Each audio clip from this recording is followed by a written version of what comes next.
BD Law, o podcast sobre desenvolvimento de negócios no mercado jurídico. Este podcast conta com o apoio da CRWA, uma agência digital especialista em web design, e-commerce, websites e marketing digital.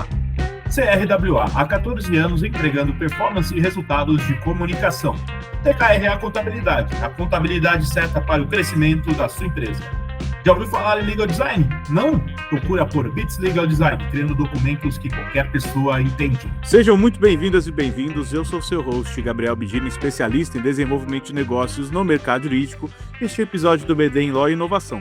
Aqui você vai acompanhar conversas com profissionais que estão liderando transformação em suas áreas do universo jurídico ao ecossistema de inovação, passando por startups, legal techs, law techs, empresas e muito mais. O espaço para explorar ideias, tendências e caminhos que conectam o direito à inovação. E para falar sobre inovação no mercado jurídico, convidamos Vitor Machado, Head de Inovação, Controladoria e Legal Ops do Reis e Fagundes Advogados. Ele possui sólida atuação na estruturação, otimização e padronização de fluxos de trabalho em escritórios de médio e grande porte. Ele possui experiência na liderança de projetos para implantação de tecnologia, definição de equipes e desenhos de fluxos operacionais. Ele é especialista no desenvolvimento de indicadores de desempenho, produtividade e qualidade, apoiando na tomada de decisão, governança e melhoria contínua. Vitor, seja muito bem-vindo e muito obrigado por aceitar o nosso convite, viu? Obrigado, Gabriel. Agradeço a introdução, né? Ela tá chique, parece. Que às vezes a gente vai passando pelas coisas, a gente não percebe a quantidade de passagens e experiências que já tivemos, mas muito obrigado pelo convite. Bom, eu que agradeço, Vitor. Obrigado por ter topado. E, Vitor, eu queria que você contasse um pouquinho da sua trajetória pra gente, como que você foi parar no mercado jurídico. Conta isso daí pra gente, por favor. Eu comecei no mundo jurídico em 2015, 2016. Eu entrei num escritório grande de advocacia, focado muito na época em processos trabalhistas, atendendo as reclamadas, enfim, várias multinacionais, etc. E era um mundo em transição, porque 2015, 2016 foi a levada, acho que foi o maior lote de transferência de processos físicos para processos eletrônicos, a padronização dos sistemas, etc. E era um mundo novo, né? Aqueles que são mais antigos no direito talvez lembrem da agenda paulistana, coisas do gênero, onde existia toda aquela rotina, chegam as publicações, todos os arquivos, aí pedia vista do processo, chegava ali todo mundo anotando a sua agenda no escritório em papéis, etc. E quando o mundo foi digitalizando, as coisas foram ficando mais rápidas no direito, basicamente. Então, o volume de informações diárias assim cresceu de uma forma exponencial, do dia para a noite, quase assim, ainda mais na Justiça do Trabalho, que eu acredito que foi o primeiro que o CNJ conseguiu padronizar efetivamente. Então, foi muito rápido essa movimentação, né, essa transição. E naquele momento começou a nascer ainda mais a necessidade de você possuir um bom software jurídico, um bom RP, uma boa comunicação com o financeiro, jurídico, enfim, aquilo, né, ganhou um corpo que, lógico, sempre existiu essa necessidade, sempre existiram sistemas, né, os sistemas são antigos, pensando nessa linha temporal que eu coloquei, mas ali realmente todo mundo pensou, poxa, se eu não criar de fato um fluxo, uma esteira de trabalho, uma organização, posso ficar para trás, posso começar a ter risco operacional, né? Aquilo ganhou uma importância que já existia, só que cresceu. E nesse momento que eu entrei, né? Eu comecei no escritório, ainda estudante, estava meio faculdade, não lembro bem o semestre que eu estava, mas era algo ali, né? Começo para o meio. E um grande amigo, né, hoje advoga Santa Casa, enfim, ele seguiu outros caminhos. Ele era a pessoa responsável lá dentro do escritório por cuidar dessa questão de tecnologias. E ele, por me conhecer, enfim, né, de outros carnavais, ele falou, poxa, Vitor, você tem, na época, né, um bom conhecimento de Excel, você já fez aí, quando você era mais jovem, técnico em programação, né, e conhece, então, um pouco de, enfim, lógica, etc. Sim. Acho que você pode dar certo nesse cargo aqui.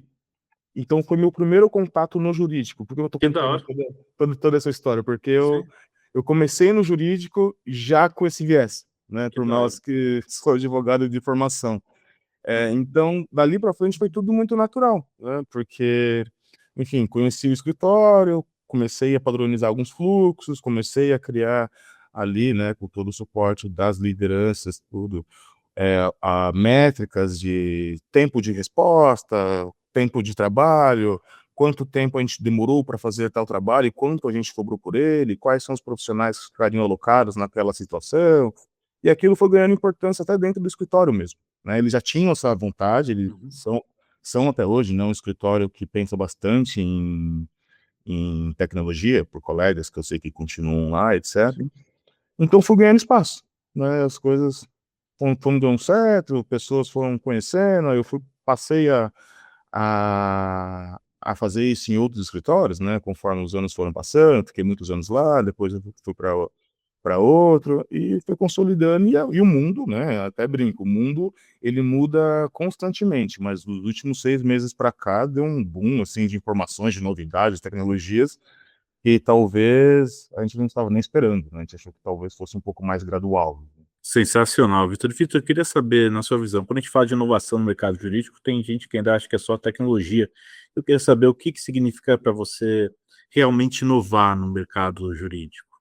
Olha, realmente inovar, como eu disse, né, dos últimos 6 meses para cá surgiram N, enfim, aplicativos e tecnologias, IAs, né, que estão na onda do momento. Mas o que está se mostrando, isso, que é a prática que já existia antes, são os processos, né? Então, se você não tiver visibilidade e controle dos processos que ocorrem no seu escritório, né? Eu penso no escritório como se fosse uma fábrica. Uma Uhum, fábrica é, por exemplo, uma montadora de carros. Você tem uma linha de produção inteira, né, onde cada um atua com a sua parte do processo, uhum, e se você não tiver isso bem definido, você pode até colocar uma IA que te ajuda num ponto aqui, num ponto ali, uhum, mas a inovação, o ganho dela é quando você conhece o processo e você coloca ela pontualmente, consegue fazer alguns ajustes de rotas com a implantação dela, né? uhum, Sem isso, sem os processos bem definidos, eu acho que você não consegue fazer uma inovação de fato impactante, aplicar uhum. uma tecnologia que de fato faça a sua operação escalar ou traga mais segurança, etc. Muito bacana, Vitor. Vitor, eu queria saber, na sua visão, como que a gente equilibra essa padronização dos fluxos com a necessidade de personalização do serviço jurídico, né? Porque a gente vê que tem muitos serviços aí que são semelhantes, tal, mas no fundo eu acho que o grande diferencial é a personalização, né? A experiência do cliente. Então eu queria Sim. saber como que a gente equilibra isso tudo.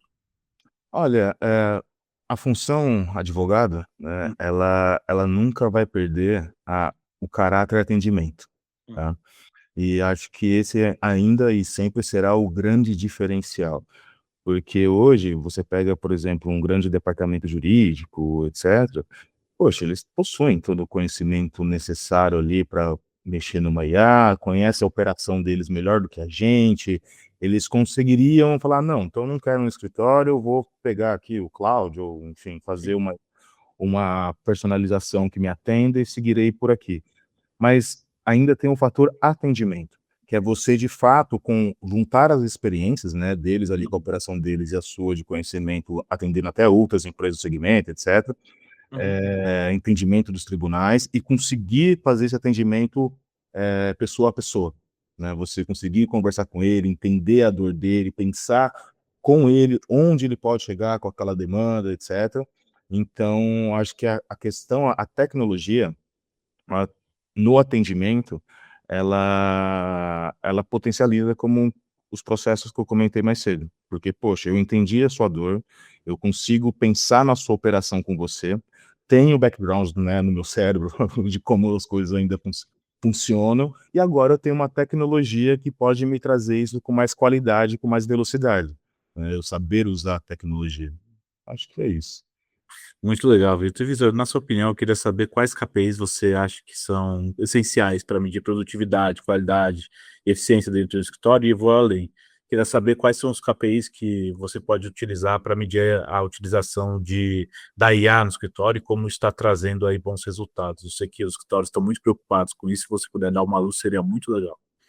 Claro, escritório de advocacia, se você pensa em médio, grande porte, eles Uhum. possuem N possibilidades de faturamento, né? Porque no final do dia você tem dois balizadores maiores, faturamento e o atendimento, né? Uhum. E o atendimento engloba, né, qualidade, enfim, dimensionamento de time, etc. Uhum. Então, para você ter o primeiro critério, o primeiro cheiro, né, para você ter ali um Uhum. critério em um indicador, são horas lançadas por trabalho mesmo, né? Uhum. É você criar no seu escritório uma cultura, que a gente sabe que no dia a dia isso não é tão simples, né? A gente sabe Sim, que, enfim, total. existe toda uma cultura de Uhum. lançamento de horas, etc. Né? Mas ele ainda é o maior balizador que você pode ter para você Uhum. conseguir fazer um antes e depois, né? Porque se eu penso, eu tenho uma demanda X, vamos pensar uma demanda rotineira, né? Eu tenho uma demanda X, meu time antes, por exemplo, da IA, antes de eu rever meus fluxos, etc., para poder produzir trabalho Y. Agora, com as mudanças dos processos, com as IAs, né, enfim, implantadas, etc., Uhum. você produz N tempo, né, para poder aquilo ali. E por que que eu falo do faturamento? Porque é justamente você conseguir casar. Fala, poxa, eu cobrei, por exemplo, né, eu faturei de Uhum. cliente por evento processual. Então, conforme um evento acontece, combinamos que existiria um start para um faturamento. Uhum. Mas um processo ele vai ter o começo, meio e fim dele. Então, ao final do período, você conseguir avaliar, poxa, eu fiz tal tipo de faturamento e fiz tal tipo de trabalho e gastei tanto tempo com isso. Uhum. Esse trabalho foi lucrativo para o escritório? Uhum. Foi justo com o cliente, né? Ou você consegue ir sentindo, acho que um dos principais indicadores, então, é esse, né? É a questão, Concordo. vamos dizer, Sim. o trabalhos lançados. E um outro, aí que depende muito do perfil de carteira que você está atuando. Uhum. Se você pensa que aí são indicadores que a gente faz mesmo, né, que tem Sim, as sim. suas diferenças. Se você pensa, por exemplo, em um processo trabalhista versus um processo civil, não vou nem entrar Uhum. em detalhes de qual hora do Sim, civil, né? sim. Eles possuem uma natureza diferente. Não só processual, mas assim, Sim. de deslocamento mesmo.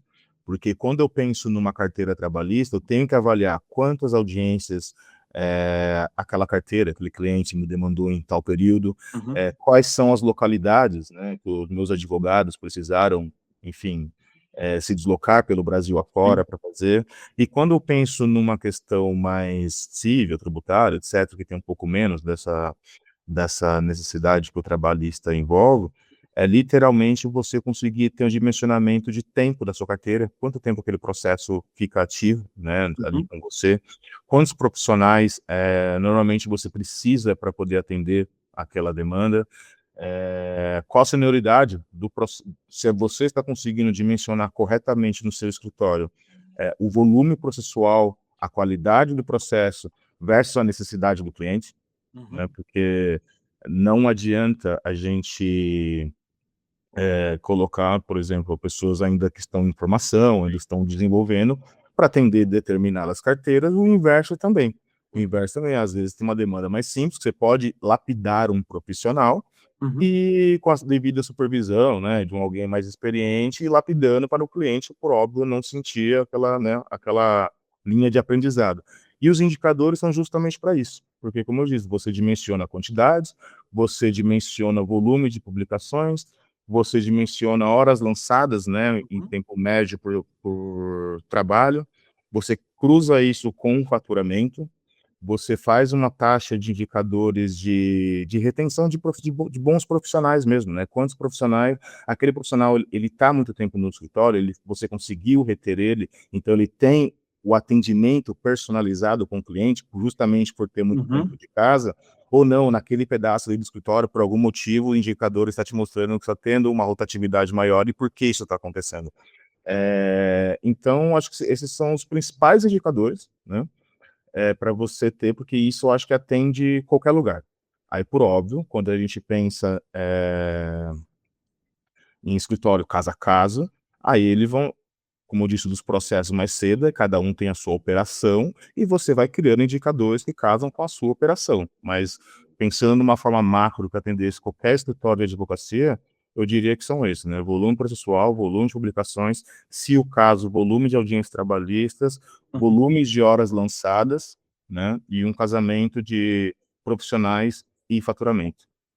Sensacional, Vitor. Vitor, eu queria saber também, uma última questão aqui para você, o que diferencia o escritório que apenas compra a tecnologia para um escritório que também transforma a sua operação? De novo, eu vou correndo risco de ser um pouco repetitivo, mas Relaxa. processos. Concordo. Processos. Não, porque hoje, processo sempre foi importante, né? Tanto que, Sim, por exemplo, eu faço um curso, faço um MBA na FGV, né? Focado em processos, né? Ah, que legal. Processos de negócio, aí aplicado a qualquer tipo de negócio. Na minha sala mesmo tem engenheiro, tem advogado, tem pessoal de compras, enfim. Porque não adianta a gente fugir disso, né? E as IAs, elas estão mostrando isso muito claro, porque você vê escritórios contratando N plataformas, fazendo parcerias com X pessoas, e você vê que na prática, até, enfim, que o escritório é bom, óbvio, né? A questão não é a qualidade, mas você vê que não muda tanto de patamar o local, desculpa. Porque justamente você colocou a IA, por exemplo, para um exemplo bobo, assim, tá? Colocou a IA para fazer parecer jurídico. Mas um parecer jurídico, será que seria o melhor local para você colocar uma IA? Porque parecer jurídico você tem todo o know-how, você tem uma estrutura, por exemplo, de histórico de N trabalhos similares que você fez. Então, seria aquele parecer mais simples mesmo, que te dá escala em IA? Será que não seria melhor você colocar IA num processo de tratamento de publicações, por exemplo, em um escritório de contencioso? Porque hoje você pode ter uma equipe X fazendo aquilo, você coloca uma IA para fazer parte do processo e você escala infinitamente mais, porque você recebe milhares de publicações, você precisava de 15 pessoas fazendo aquilo todos os dias, e agora não, agora você consegue dar uma qualidade no levantamento daquilo e de repente alocar essas pessoas para outros tipos de atividades dentro do escritório. Então é isso, é você analisar seu processo, você ver primeiramente quais são as atividades que me tomam tempo quase todos os dias e são altamente repetitivas, né? Acho que a primeira pergunta que, assim, você precisa fazer para pensar em qual processo você vai se debruçar para tentar criar um processo e, então, sim, usar a IA. Que é atividades rotineiras, repetitivas, lógico, tem suas diferenças, né? Mas tem um padrão entre elas, porque ali está a sua maior chance de escalar primeiro. Não são em atividades pontuais. Aí, desculpa, eu estou sendo repetitivo, mas realmente mas passa é ótimo, muito eu por concordo. processos, assim. Eu concordo 100%, Vitor. Vitor, eu queria agradecer a sua presença aqui no BD Law e por ter compartilhado a sua experiência com a gente. Queria saber se você tem um contato para deixar para o pessoal que quiser conversar com você, trocar uma ideia, o espaço é seu, cara. Claro, o meu nome é Vitor Machado, né? Sou advogado de formação e profissional em fluxo de processos, né? E meu contato é Vitor Machado no LinkedIn. Eu acho que não tem muitos. Brincadeira, tem sim, né? Não super comum. Fechou, cara. Obrigado, viu? E, pessoal, a gente vai ficando por aqui. Não deixe de nos seguir nas redes sociais. Estamos lá no Instagram, no @BDinLaw, e no meu LinkedIn, Gabriel Bidini, onde vocês vão encontrar conteúdo sobre desenvolvimento de negócios e mercado jurídico. Este é o BD Law, o podcast sobre desenvolvimento de negócios no mercado jurídico. Nos vemos no próximo episódio e até lá. BD Law, o podcast sobre desenvolvimento de negócios no mercado jurídico. Este podcast conta com o apoio da CRWA, uma agência digital especialista em web design, e-commerce, websites e marketing digital. CRWA, há 14 anos entregando performance e resultados de comunicação. TKRA Contabilidade, a contabilidade certa para o crescimento da sua empresa. Já ouviu falar em Legal Design? Não? Procura por Bits Legal Design, criando documentos que qualquer pessoa entende.